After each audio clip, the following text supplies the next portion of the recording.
BJP అగ్రనేత Amit Shah SC వర్గీకరణపై తన వైఖరి ఏంటో బయటపెట్టాలి. మందకృష్ణ మాదిగ. మే 14న తెలంగాణకు వస్తున్న అమిత్ షా తన వైఖరి స్పష్టం చేసి వెళ్లాలి. నేడు సోమాజిగూడ ప్రెస్ క్లబ్ లో ఏర్పాటు చేసిన ప్రెస్ మీట్ లో మందకృష్ణ మాదిగ ఎస్సీ వర్గీకరణపై 7 బీజేపీ నేతలు పూర్తి బాధ్యత తీసుకోవాలి.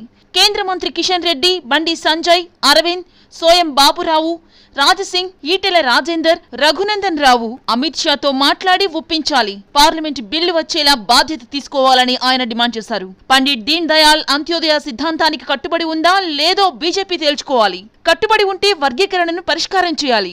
అంత్యోదయ సిద్ధాంతాన్ని మింగుతున్న వ్యక్తి స్వామ్యం వర్గీకరణ కోసం 5 సార్లు అమిత్ షాను కలిసినా తన వైఖరి ఏంటో స్పష్టం చేయలేదు. మాదిగలు బీజేపీ మీద ఎంతో నమ్మకంతో ఎదురు చూస్తున్నారని, కానీ 8 ఏళ్లుగా బీజేపీ మాదిగల నమ్మకాన్ని వమ్ము చేసింది. 2010లో కాంగ్రెస్ నేతృత్వంలోని యూపీఏ ప్రభుత్వం వర్గీకరణ మీద అన్ని రాష్ట్రాలకు లేఖలు పంపించాం, కానీ వారి అభిప్రాయాలు తెలపలేదనే సమాధానం చెప్పింది. ఇప్పుడు గత 8 ఏళ్లుగా బీజేపీ ప్రభుత్వం కూడా అదే సమాధానం చెప్తుందని, మాదిగలను బీజేపీ మోసం చేస్తుందనే భావన బలపడుతుంది. అదే జరిగితే మాదిగలతో పాటు సమాజం మొత్తం బీజేపీకి దూరం అవుతుంది. తెలంగాణలో అధికారంలోకి రావాలన్న బీజేపీ కలలు పగటి కలలుగానే మిగిలిపోతాయని, మాదిగల నమ్మకానికి హద్దు ఉంటుందని, సహనానికి హద్దు ఉంది. మాదిగలలో ఆవేదన పతాక స్థాయికి చేరుకుంటుందని, ఆ ఆవేదన ఆగ్రహంగా మారకముందే బీజేపీ స్పందించాలని, లేదంటే ఆ ఆగ్రహం కట్టలు తెంచుకుంటే బీజేపీ నేలమట్టమవడం ఖాయమని, రాష్ట్రం నుండి బీజేపీ నాయకత్వం పూర్తి బాధ్యత తీసుకోకపోతే కేంద్ర ప్రభుత్వ నిర్లక్ష్యం మీదనే ఇకపై పోరాటం తప్పదని వారు హెచ్చరించారు. ఈ కార్యక్రమంలో ఎంఆర్పీఎస్ రాష్ట్ర అధ్యక్షులు గోవింద నరేష్ మాదిగ, ఎంఎస్ఎఫ్ జాతీయ అధ్యక్షులు సోమశేఖర్ మాదిగ మరియు ఎంఆర్పీఎస్ ఎంఎస్ఎఫ్ నాయకులతో పాటు అంబర్పేట నాయకులు ఎడవెల్లి యాదయ్య మాదిగ, బాలస్వామి మాదిగ, బడుగుల బాలకృష్ణ మాదిగ తదితరులు పాల్గొన్నారు.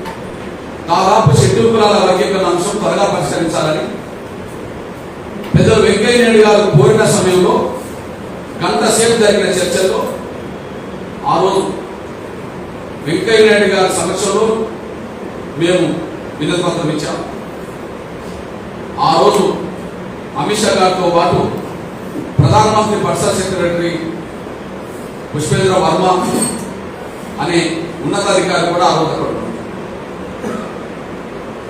మా దృష్టిలో సమస్య పరిష్కారానికి ఎక్కడెక్కడ ప్రయత్నం చేయాలని వచ్చారు. షెడ్యూల్ కులాల వర్గీకరణ అంశం మీద 5 సార్లు అమిత్ షా గారి దృష్టి తీసుకొచ్చిన ఇప్పటి వరకు 2 తెలుగు రాష్ట్రాల్లో బీజేపీ పెద్దలందరితో మేము టచ్లో ఉన్నా, ప్రతి పార్లమెంట్ సమావేశాలు జరిగిన ప్రతిసారి మేము ఢిల్లీలో ధర్నాలు చేస్తూనే ఉన్నా.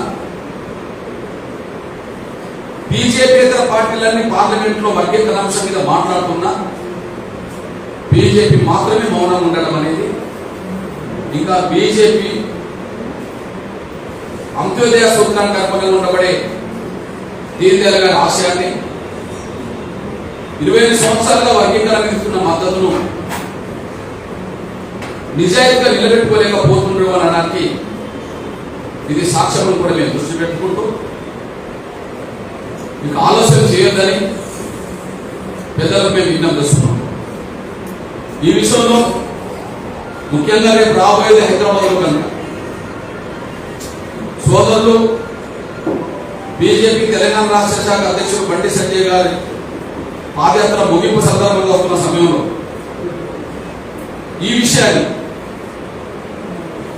విషయాన్ని నేరుగా తెలంగాణలోనైనా ఆంధ్రప్రదేశ్లోనైనా షెడ్యూల్ కులాల వర్గీకరణతో త్వరగా పరిష్కరించాలని చెప్పి అమిత్ షా గారి దృష్టికి ముక్తకంఠంతో బీజేపీ పెద్దలు తీసుకురావాల్సిన బాధ్యత ఉన్నారు.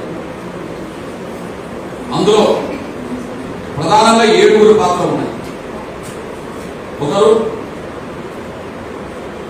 లోక్సభలో ఉండబడే 4, బీజేపీ పక్షాన లోక్సభలో ఉండబడే 4, కేంద్ర మంత్రి సోదరులు కిషన్ రెడ్డి గారు, బండి సంజయ్ గారు,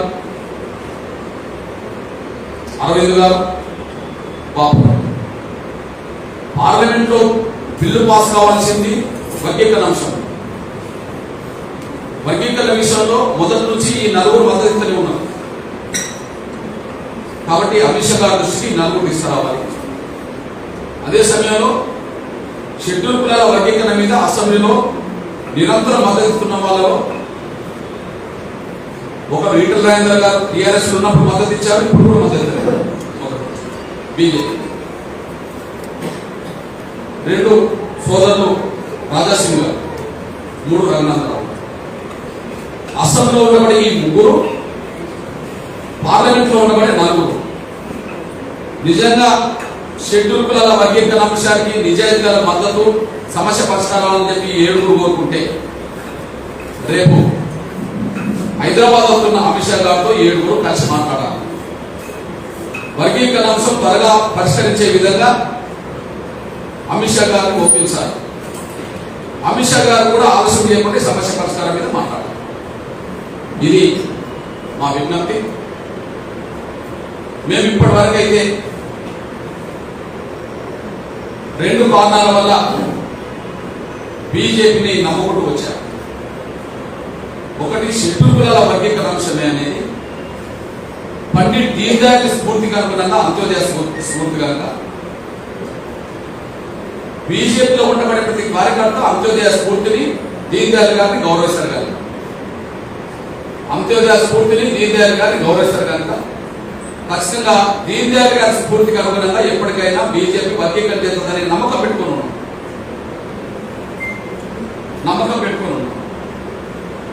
రెండోది,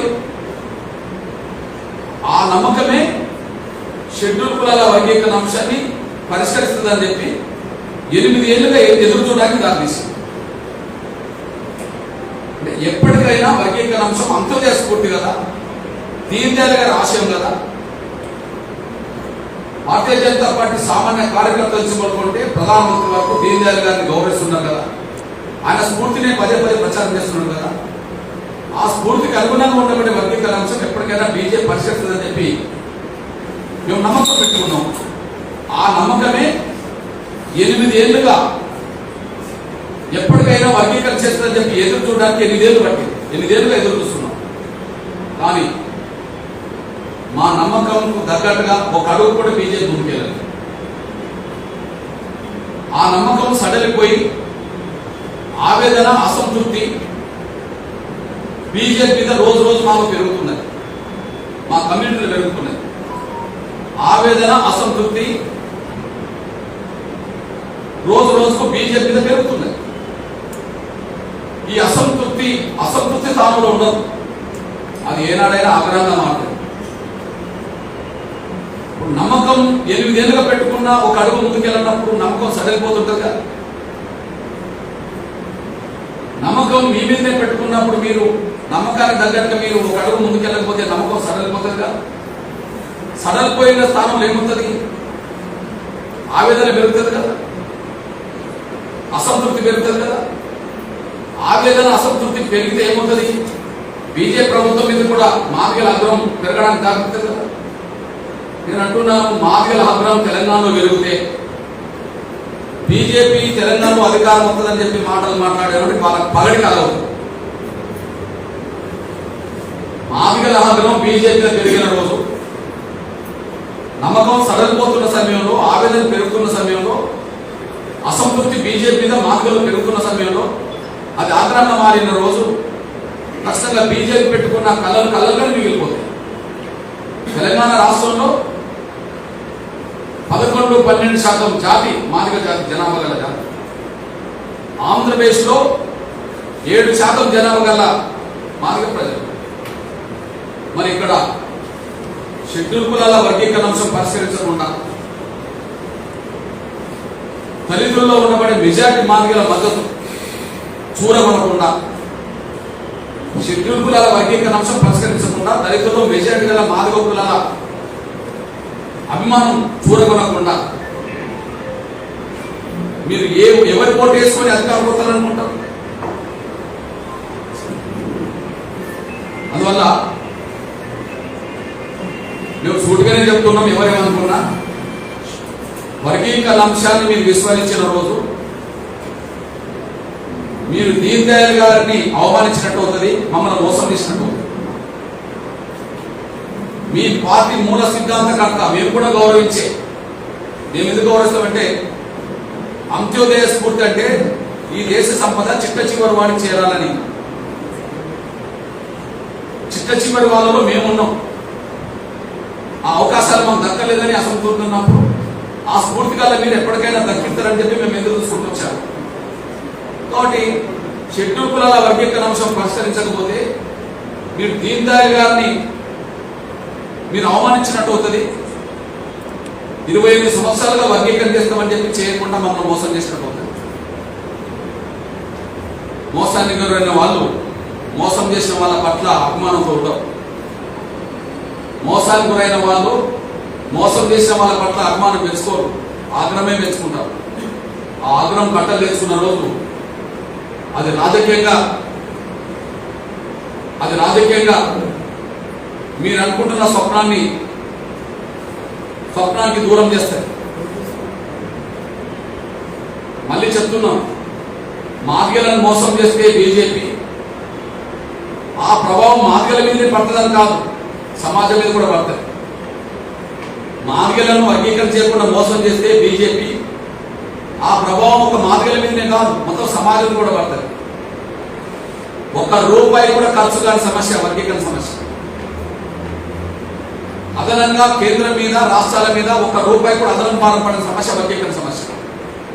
మరి ₹1 వర్గీకరణ సమస్య భారం పడిన సమస్యనే మీరు పరిష్కరించకపోతే ఇక మీరిచ్చే వాగ్దానాలు లక్షల కోట్ల రూపాయల వాగ్దానాలు చాలా ఉన్నాయి, వేల కోట్ల రూపాయలు లక్షల కోట్ల రూపాయల వాగ్దానాలు చాలా ఉన్నాయి.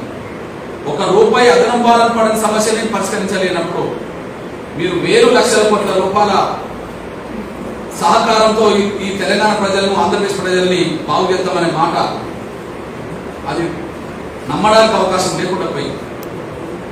ఇప్పటికే అటు ఆంధ్రప్రదేశ్ సంబంధించిన విషయంలో మాదిగల విషయంలోనే కాదు, ఇప్పటికే ఆంధ్రప్రదేశ్ సంబంధించిన విషయంలో మాదిగల విషయంలోనే కాదు, సాక్షాత్తు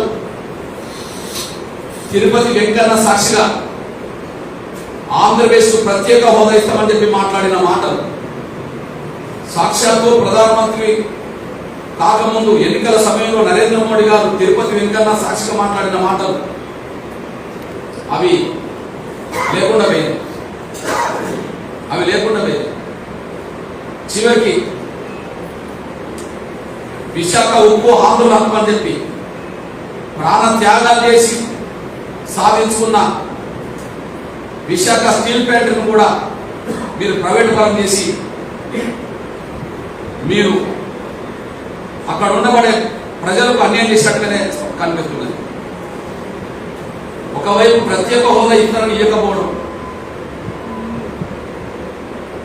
కేంద్ర ప్రభుత్వం మద్దతులో నడవాల్సిన స్టీల్ ప్లాంట్ను ప్రైవేట్ పరం చేస్తామని చెప్పి ముందుకు రావడం, ఆంధ్రప్రదేశ్ ప్రజల్లో బీజేపీ రోజు మరింత శక్తిహీనమైన పార్టీగా నిలబడుతుంది.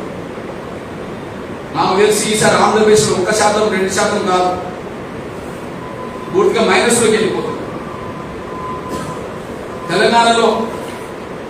తెలంగాణలో షెడ్యూల్ కులాల వర్గీకరణ అంశం విస్తరిస్తే మాత్రం మీరు ఏ తెలంగాణ అయితే మేము రాజ్యం సాధించబోతున్నామని మాట్లాడుతున్నారో అది పగటి కాలంగా మిగిలిపోతుంది. ఈ రెండు గుర్తుంచుకొని షెడ్యూల్ కులాల వర్గీకరణ మీద మీరు మొదటి నుంచి మాట్లాడుతున్న మాటలకు కట్టుబడి ఉంటారో లేదా మీరు కూడా మోసం చేస్తారనే మాట నిలబెట్టుకుంటారో రేపు అమిత్ షా గారు తమ నోట్ నుంచి బహిరంగపరచాలని కూడా కోరుతూ, దురదృష్టవశాత్తు చాలా పార్టీల్లో పార్టీ మూల సిద్ధాంతాల కంటే వ్యక్తుల ప్రభావం పెరుగుతున్న సమయంలో సిద్ధాంతాలు పక్కకు పోతున్నాయి. ఏ సిద్ధాంత పునాదులుగా పార్టీలు ఎదుగుతున్నాయో, సంఘాలు ఎదుగుతున్నాయో ఆ మౌలిక సూత్రాలను విస్మరిస్తూ వ్యక్తుల ఆధిపత్యం పెరిగిన చోట మౌలికంగా ఆ పార్టీల సిద్ధాంతాలు కనుమరుగవుతున్నాయి. ఇది చాలా పార్టీలకు వర్తిస్తుంది. ఈ నేపథ్యంలో మేము గుర్తు చేస్తున్నాం, నమ్మకం పెట్టుకున్నాం కానీ నమ్మకం సడలిపోతున్న రోజుల్లో మేము ఎదురు తిరిగితే మాత్రం తీవ్రమైన పరిణామాలు ఎవరైనా ఎదుర్కోవాల్సి వస్తుంది. ఈ విషయంలో ఖచ్చితంగా రాబోయే రోజుల్లో జాతీయ స్థాయిలోనే మరో ఉద్యమానికి సిద్ధపడుతున్నాం.